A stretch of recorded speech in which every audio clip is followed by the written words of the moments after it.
bersama kami Sang Parikenan. Om Awigamastu, Om Sidirastu Tatastu, Om Narayana, Om Saraswati Jaya. Sahabat Hindu Nusantara, berjumpa kembali dengan kami di HN Channel TV dalam acara Wacana Dharma. Pada kesempatan yang berbahagia ini kembali kami bersama narasumber yang luar biasa, yaitu Sang Parikenan. Om Swastiastu. Om Swastiastu. Selamat malam. Selamat Sehat? malam. Sehat. Stungkare. Sahabat Hindu Nusantara, belakangan ini ada video yang sangat viral di mana ada salah seorang ulama besar di Nusantara ini menyampaikan tentang ajaran Bhairawa Tantra, di mana beliau menjelaskan tentang Bhairawa Tantra. Mari kita simak bersama di video. Menungso sing mangan menungso niku duwe. Naminipun aliran Bhairawa Tantra. Aliran niki muncul sebab tiang Hindu zaman biyen niku nggih niku mboten kuat ngelakoni Hindu Brahma sing ngulangi terus beralih. Napa? Mboten golek sing moksa tapi golek sing ana ajaran namine ngraga sukma. Lah supaya iso ngraga sukma nglakoni upacara naminipun panca makara. Panca makara niku lanang wedok muter udo kabeh ngumbar hawa nafsu sek bebas sak mblengere. Wetenge supaya mboten kracak krucuk dipakani tumpeng. Pikirane supaya tenang diombeni arak. Nggih. Terus mangkene sukmane lunga supaya awake mboten obah niku dipakani daging menungso. Mula jogumu nek tukul sumanto.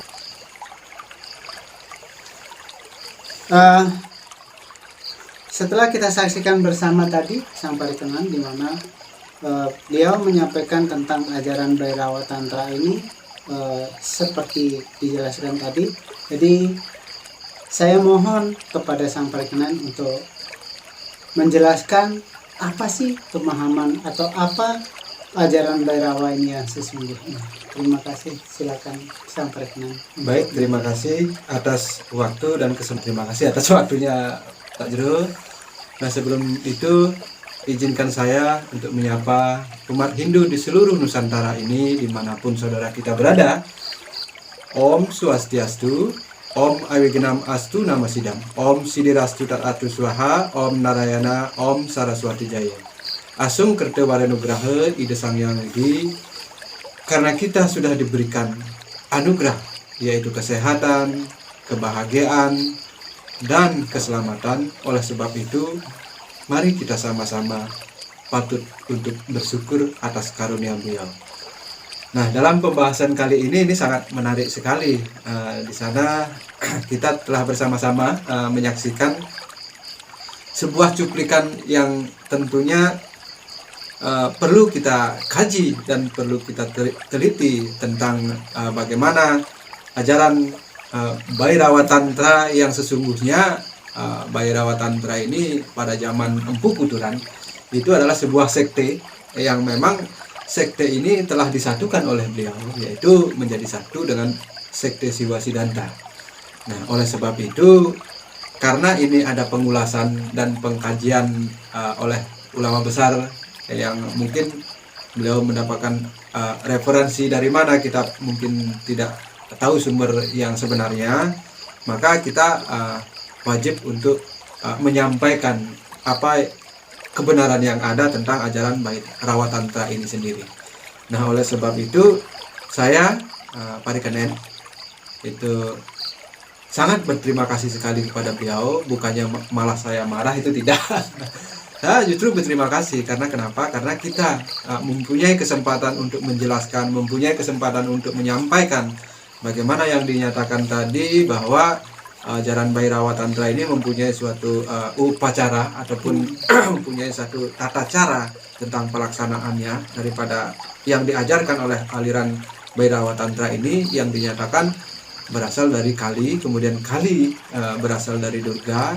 Nah, Durga yang sebagai sakti daripada Dewa Siwa ini mendapatkan ajarannya dari Dewa Siwa, yang tentunya kita tahu bahwa ajaran Siwa Siddhanta yang termuat dalam Buana Kosa yang di sana termuat yaitu Brahma Rasyam dan lain sebagainya tentang ajaran kebenaran, itu memang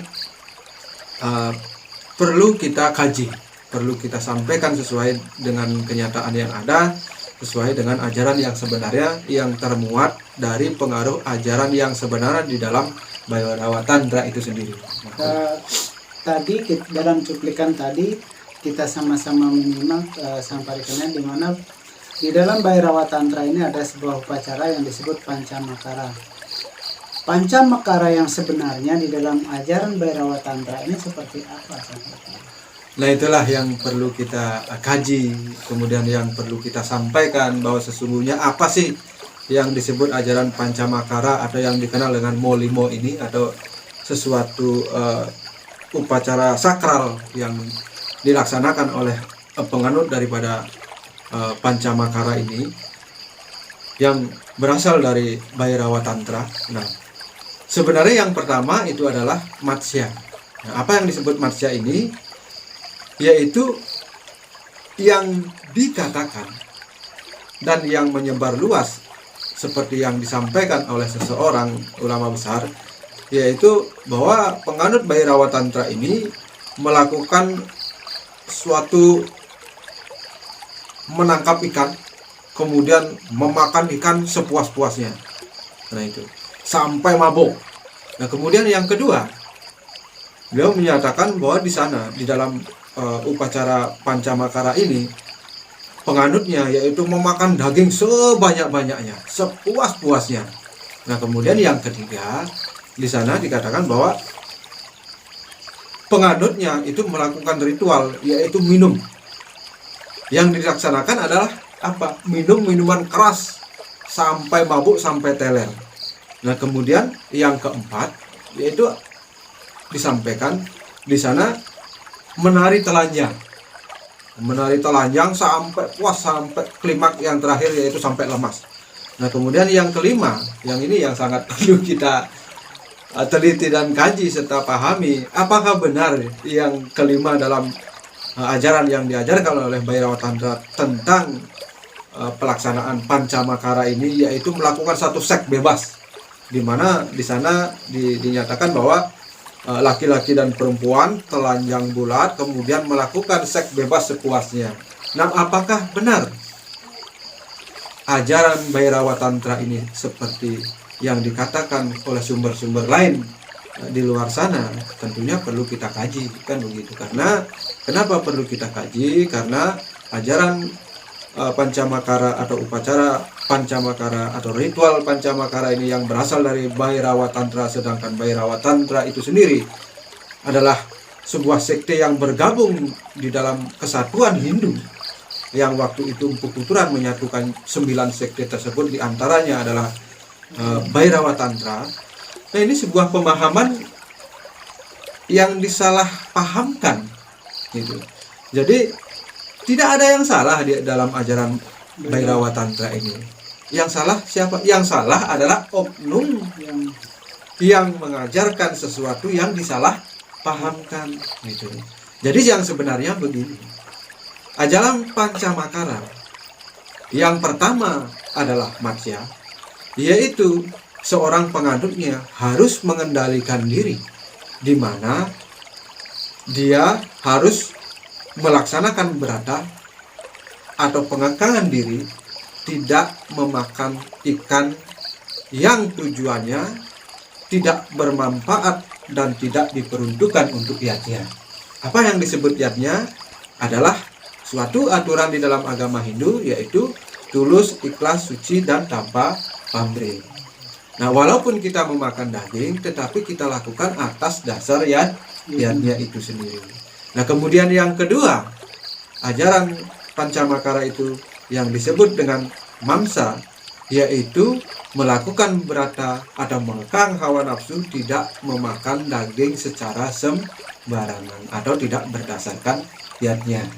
Nah, oleh sebab itu, maka yang benar adalah di sini puncaknya adalah berata atau pengekangan diri. Nah, yang ketiga di dalam ajaran Pancamakara adalah madya. Madya itu sendiri diartikan yaitu kita sebagai penganutnya umpamanya itu tidak boleh minum minuman keras, apalagi sampai mabuk. Itu sama sekali tidak diperbolehkan di dalam ajaran atau upacara Pancamakara. Nah, kemudian yang keempat adalah di mana di sini yang benar adalah melakukan tarian sakral. Apa yang disebut tarian sakral? Adalah karma kita atau karma wasana kita, di mana karma wasana kita ini termanifestasikan atau terpancarkan dari pikiran, perkataan, dan karma kita, yaitu tarian atau karma yang tidak keluar dari jalur kebenaran, yang tidak keluar daripada jalur dharma. Nah itu. Nah kemudian yang kelima, yang ini, yaitu maituna. Nah ini maituna ini sangat disalahpahamkan oleh sebuah mungkin oknum atau seseorang yang menyatakan dirinya adalah penganut Bhairawa Tantra, kemudian dia mengajak, kemudian dia menginformasikan bahwa untuk mencapai moksha di dalam ajaran Bhairawa Tantra melalui Pancamakara ini harus melakukan upacara seks bebas. Ini sesuatu yang tidak benar, atau sesuatu pernyataan atau pemahaman yang sangat memprihatinkan sekali di dalam ajaran Pancamakara ini. Nah, ajaran Maituna ini adalah yang sebenarnya kita harus bisa mengekang hawa nafsu seks kita supaya bisa terkendali. Karena kenapa? Karena ini berkaitan dengan produk daripada Bhairawa Tantra, yaitu yang terdapat di dalam Kundalini Yoga. Nah itu, di dalam ajaran Kundalini Yoga yang berasal dari Bhairawa Tantra, yang selain daripada Kundalini Yoga tentang bagaimana caranya kita menghormati alam, menghormati makhluk bawah, itu di dalam ajaran Kundalini Yoga ada yang dinamakan Kundalini Yoga. Nah, di dalam Kundalini Yoga ini yang pertama yang harus kita kendalikan yaitu cakra bawah. Cakra bawah yang berkaitan dengan kelamin yang terletak di ujung tulang ekor, namanya cakra Mulandara atau Mulandara cakra. Nah, Mulandara cakra ini itu adalah cakra yang berbentuk ular api. Jadi cakra yang berbentuk ular api ini yaitu sama kekuatannya dengan kekuatan inti panas bumi. Nah, kekuatan inti panas bumi ini ketika dia dikondisikan dalam tubuh manusia yang tidak suci, itu akan merusak organ tubuhnya, akan merusak badan halusnya. Nah, itu yang disebut badan prana. Nah itu. Nah, dari sinilah maka akan terlihat sangat jelas bahwa seseorang penganut Bhairawa Tantra yang melaksanakan daripada ritual Pancamakara itu harus betul-betul suci, harus betul-betul melalui brata, atau harus betul-betul melalui pengekangan diri yang semampu dan sesempurna mungkin. Tetapi karena manusia itu tidak sempurna, makanya perlu daripada kesempurnaan dan tuntunan daripada wahyu-wahyu beliau yang disampaikan dan diwahyukan oleh Siwa. Nah, Artinya ajaran Bhairawa Tantra ini sesungguhnya dasar daripada ajaran yoga Kundalini itu, Pak. Iya. Karena produk Bhairawa Tantra salah satunya adalah yoga Kundalini, yang dimana seseorang harus melakukan brata. Bratanya apa? Bratanya pengekangan diri. Pengekangan dirinya apa? Dengan berpikir yang baik kembali, dengan berkata yang baik kembali, dengan berkarma wasana yang baik. Di antaranya apa? Ya di antaranya kelima itu sendiri, yaitu Matsya, Mamsa, Madya, Madra, dan Maituna. Yang kelimanya ini harus dilaksanakan berdasarkan kesucian manusia itu sendiri. Baru bisa beliau melangkah ke puncak daripada ajaran Bhairawa Tantra yang termuat di dalam ajaran Siwa. Nah, itu. Artinya semacam kode etik dalam pelaksanaan yoga, di dalam astanga yoga ada namanya yama niyama. Iya. Mungkin hampir sama seperti apa yang diajarkan dalam Pancamakara ini. Iya. Itu memang sangat mirip, Nah, tetapi tentunya sebagai umat Hindu dimanapun kita berada, supaya tidak menerima pengetahuan di luar daripada pengetahuan Weda itu sendiri, di luar daripada sumber kebenaran itu sendiri, yang mungkin karena oknum-oknum yang mungkin mempunyai satu kepentingan yang mengatasnamakan ajaran Bhairawa Tantra ini, sungguh harus kita kaji kembali dan kita kaji ulang kembali. Bahwa sebenarnya ajaran Bhairawa Tantra yang sebenarnya itu adalah ajaran di mana ajaran itu supaya manusia itu sendiri bisa mencapai yang dikatakan moksha. Nah, oleh karena ajaran Bhairawa Tantra berpuncak pada ajaran moksha, maka adalah tidak benar ketika ajaran Pancamakara ini disimpangkan. Seperti Maituna. Bagaimana seseorang yang akan mencapai moksha terus dia melaksanakan suatu upacara yang disebut di sana melakukan suatu seks bebas sepuasnya gitu. Apa yang dimaksud di sini adalah kita membebaskan diri dari hawa nafsu dan seks bebas, atau kita bisa mengekang dan mengendalikan daripada hawa nafsu itu sendiri tentang seks itu. Jadi hanya semacam penyalah arti daripada pemahaman Pancamakara yang sesungguhnya. Ya, seperti itu. Artinya ini adalah kesalahpemahaman di mana upacara atau ritual Pancamakara ini dinyatakan atau disimpangkan oleh oknum-oknum tertentu, sehingga terjadilah pelaksanaan-pelaksanaan yang menyimpang daripada dasar-dasar Dharma dan Weda itu sendiri. Nah, ini yang tentunya kita perlu gali dan perlu kaji. Menarik sekali sampai kenan, di mana di dalam ajaran Bhairawa Tantra pernah saya dengar bahwasanya untuk menjaga keseimbangan alam atau menjaga keharmonisan alam ini, dalam ajaran Bhairawa Tantra ini menggunakan banyak persembahan hewan-hewan seperti itu. Seperti di dalam Hindu di Bali, dengan untuk menjaga keharmonisan ini perlu adanya pelaksanaan pecaruan. Apakah ini semacam titik tumpu daripada ajaran Bhairawa Tantra itu? Ya, sebenarnya kita juga adalah penganut Bhairawa Tantra sebetulnya, karena di dalam Hindu itu dikenal dengan upacara. Nah, upacara itu sendiri yang terbagi menjadi dewa yatnya, kan begitu? Pancayatnya itu ya. Kemudian manusia yatnya, kemudian ada Buddha yatnya. Nah, salah satunya adalah Buddha yatnya yang termuat di dalam pancayatnya itu sendiri, kan begitu. Nah, di dalam Buddha yatnya itu sendiri adalah produk dari Bhairawa Tantra, di mana kita sebagai manusia selain menghormati alam, selain menghormati sujud sembah kepada beliau Sang Hyang Widiwasa, kemudian kita juga harus menghormati alam. Dan alam ini ada sesuatu yang dinamakan makhluk-makhluk yang berjiwa multidimensi yang mempengaruhi daripada keadaan-keadaan alam. Nah, begitu. Nah, untuk menyeimbangkan ini, maka atas dasar pengetahuan Tattwamasi bahwa kita ini adalah bersaudara, bahwa kita ini adalah berasal dari sesuatu yang sama, yaitu yang disebut Brahman atau yang disebut Sang Hyang Widi. Kemudian di dalam upacara butayatnya ini sendiri kita diatur untuk menghormati, menghargai keseimbangan alam. Maka Bhairawa Tantra ini sangat besar sekali andilnya tentang bagaimana Bhairawa Tantra ini menghasilkan satu ajaran tentang bagaimana kita menghormati dan menghargai alam sehingga alam ini bisa seimbang.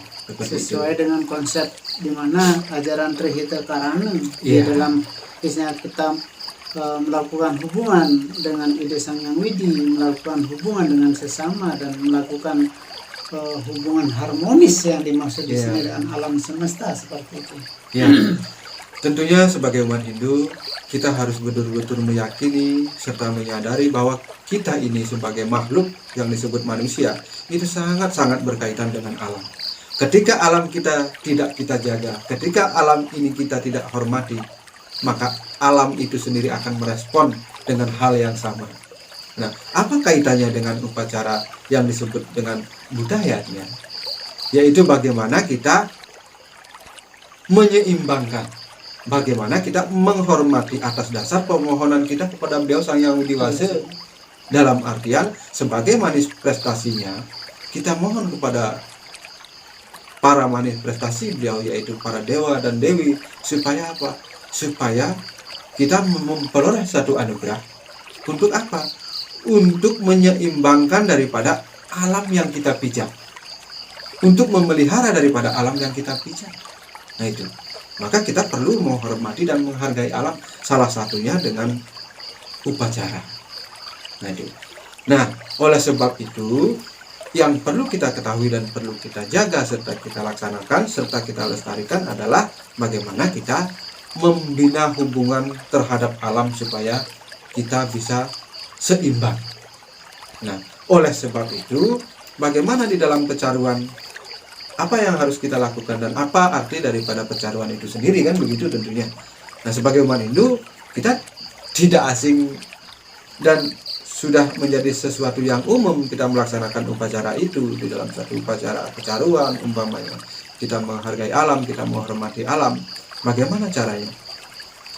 Tentunya yang paling sulit yaitu bagaimana kita menetralisir hal-hal yang negatif supaya bisa menjadi hal-hal yang positif. Yang lebih sulit lagi adalah mencaru di dalam diri kita sendiri atau mencaru yang sebenarnya. Apa yang dimaksud dengan mencaru di dalam diri kita atau mencaru yang sebenarnya ini nampaknya? Karena selama ini kan kalau mencaru mengadakan pengorbanan baik itu dari ayam sampai kerbau kan seperti itu. Nah ini mencaru kok di dalam diri kita yang harus kita korbankan. Nah seperti apa penjelasannya? Nah sebelum menginjak ke sana, bagaimana sebenarnya mencaru di dalam diri kita? Nah, kita simak dulu bagaimana kita mencaru di luar daripada diri kita.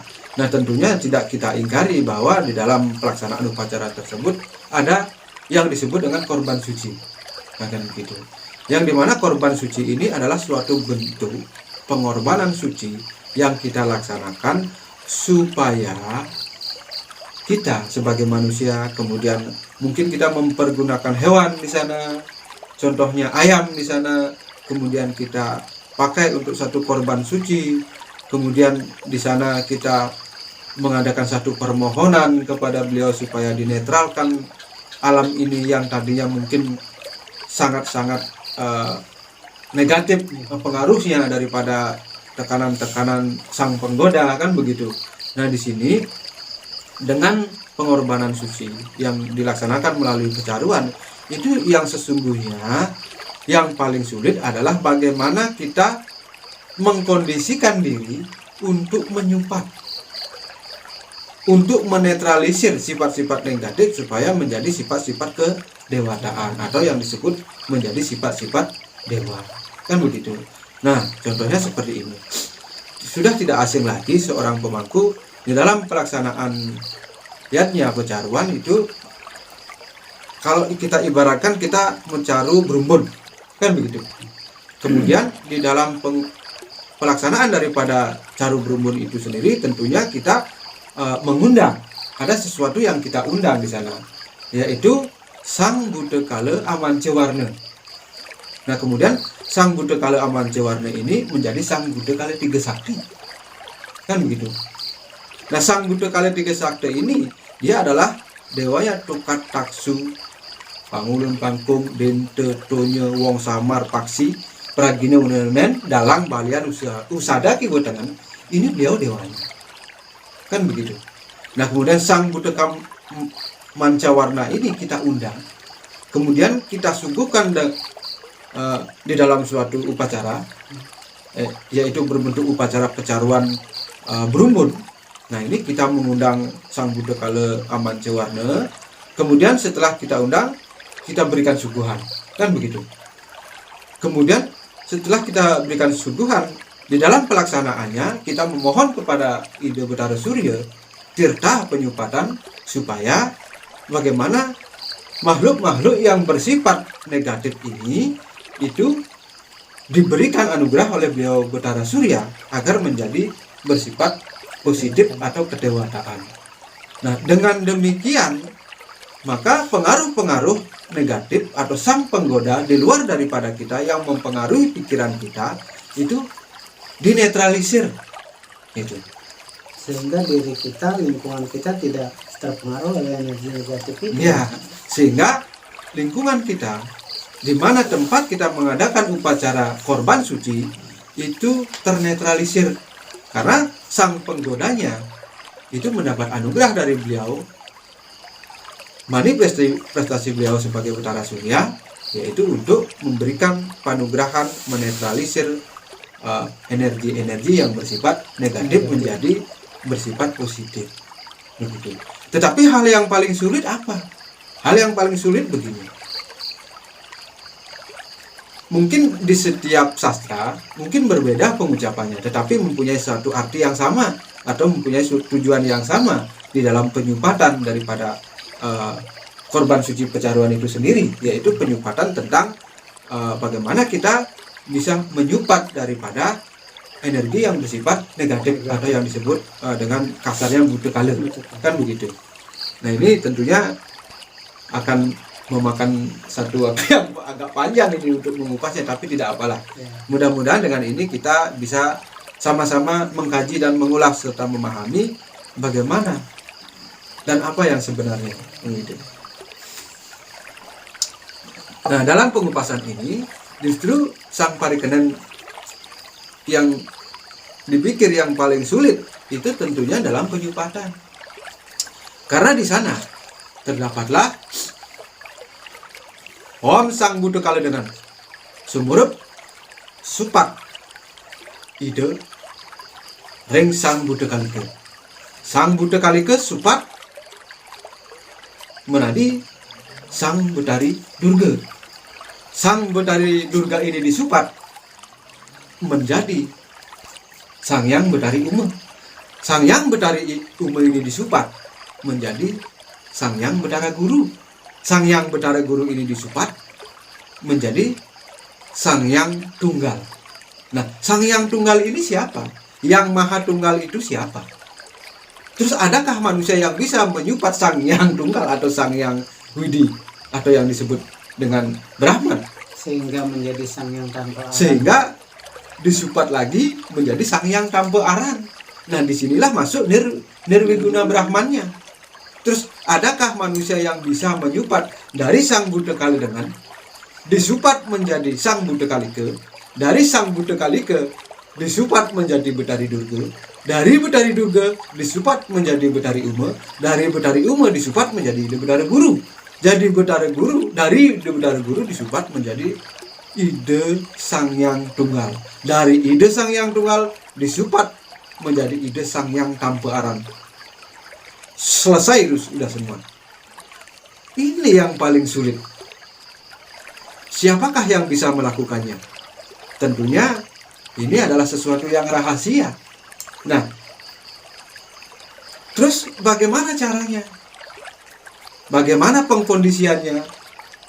Bagaimana penjiwaannya? Apakah ini bisa dilakukan oleh pandita atau pinandita? Atau siapa yang bisa melakukan ini? Tentunya memang ini perlu kita kaji, sehingga kemungkinan yang terjadi kita hanya bisa mengundang unsur-unsur negatif, atau kita hanya bisa mengundang Buddha Kala. Tetapi bagaimana menetralisir Buddha Kala ini supaya menjadi Sang Yang tanpa arang, itu adalah sesuatu yang perlu kita kaji, kan begitu. Sehingga saja kalau manusia saya rasa tidak mungkin gitu. Terus bagaimana dengan permohonan kita kepada Betara Surya? Apakah Betara Surya atau Sang Yang Surya mampu melukat Ide Betara Guru? Yang disebut Ide Betara Guru itu adalah Brahma, Wisnu, Iswara. Inilah Betara Guru, kan begitu. Kalau kita kaji Betara Siwa, Sadasiwa, Paramasiwa, kemudian Ide Betara Surya, kenapa beliau disebut Sang Yang Surya Raditya atau Sang Yang Siwa Raditya? Sejarahnya bagaimana? Kan karena beliau itu adalah kesayangan Ide Betara Siwa, sehingga diberikanlah gelar beliau Surya Raditya. Nah, maka kita di setiap pecaruan itu sudah lazim dan sudah biasa itu mendirikan suatu sanggar surya, yang dimana kita memohon kepada beliau Ide Betara Surya untuk memohon panugrahan dan penyempatan tentang korban suci yang kita laksanakan sebagai upacara pecaruan. Gitu. Nah, artinya dalam pelaksanaan pecaruan ini sebagai sumber energi yang maha besar, yaitu Betara Surya, yang akan memberikan sinarnya apa atau bagaimana ini? Sebenarnya fungsi daripada Ide Betara Surya yaitu memberikan anugerah dari permohonan kita untuk menetralisir energi-energi negatif menjadi energi-energi yang bersifat positif, yaitu energi kedewataan. Nah itu. Tetapi dalam satu batasan. Apa yang disebut dalam satu batasan? Karena kalau kenyataannya yang termuat di dalam sastra tentang penyupatan, siapa? Apakah Ide Betara Surya mampu menyupat Ide Sang Hyang Tunggal? Yang Sang Hyang Tunggal itu sendiri adalah Sang Hyang Widi, atau yang disebut Sang Hyang Tuduh. Sedangkan Ide Betara Surya adalah manifestasi dari Sang Hyang Widi. Apakah ciptaannya mampu menetralisir Sang Hyang Tunggal atau Sang Hyang Widi? Terus ketika Sang Hyang Widi atau Sang Hyang Tunggal ini dinetralisir supaya menjadi Sang Hyang Tampe Aran, itu bagaimana rumusnya? Manifestasinya atau ciptaannya menetralisir yang menciptakan yang sudah sempurna. Nah, ini pemahaman yang perlu kita benar-benar harus ketahui, di mana konsep rahasia yang perlu kita pahami begitu sebetulnya di dalam pecaruan itu sendiri, sehingga kita nanti mengerti, memahami bagaimana pecaruan yang sebenarnya. Nah, pecaruan yang sebenarnya artinya seperti ini. Setelah manusia itu mampu mencaru di dalam dirinya secara pemahaman pengetahuan suci yang sebenarnya, maka barulah dia berganti. Maka barulah dirinya tidak ada. Itu yang disebut pecaruan di dalam dirinya. Nah, untuk pecaruan di dalam dirinya atau apa yang disebut mencaru di dalam diri yang sebenarnya, mungkin akan kita bahas di video-video berikutnya, karena itu memerlukan waktu yang panjang untuk mengupas dan mendalaminya, sehingga nanti kita akan membahasnya secara khusus tentang bagaimana penyupatan yang dari Sang Buddha Kaledengan sampai ke Sang Hyang Tunggal sampai menjadi Sang Hyang Tampe Aran. Ini akan kita bahas khusus di pertemuan Wacana Dharma berikutnya. Padahal dalam ajaran Bhairawa Tantra ini sesungguhnya ajaran yang sangat mulia. Ajaran yang sangat mulia. Di mana dalam ajaran Bhairawa Tantra ini, selain dalam konsep kita menjaga keharmonisan alam semesta, menjaga keharmonisan kepada sesama makhluk, bukan hanya sebatas manusia, bahkan di sini disampaikan sesama makhluk termasuk setan, jin, kita harus menjaga keharmonisannya dan menjaga hubungan kita, keharmonisan kita dengan Ide Sang Hyang Widi. Ini disalahartikan oleh oknum yang tidak bertanggung jawab pada saat itu, mungkin kan seperti itu sampaikan. Baik, sebuah penjelasan yang sangat luar biasa sekali tentang Bhairawa Tantra ini. Mudah-mudahan umat Hindu di Nusantara ini bisa terbuka pemikirannya, atau umat manusia pada umumnya di Nusantara ini bisa memahami tentang ajaran Bhairawa Tantra yang sesungguhnya, sehingga tidak ada lagi pemahaman bahwa Bhairawa Tantra ini mengajarkan tentang seks bebas, tentang memakan daging manusia sehingga tumbuh seperti Sumanto. Seperti ini adalah sebuah ajaran yang dipelencengkan. Mudah-mudahan ini bisa bermanfaat. Terima kasih kepada Sang Parikenan yang mana sudah menyampaikan demikian detail tentang ajaran ini. Untuk itu semoga bisa bermanfaat untuk saudara Hindu di Nusantara ini atau umat manusia pada umumnya. Itu yang sinap untuk para Masanti. Om Santi, Santi, Santi. Om.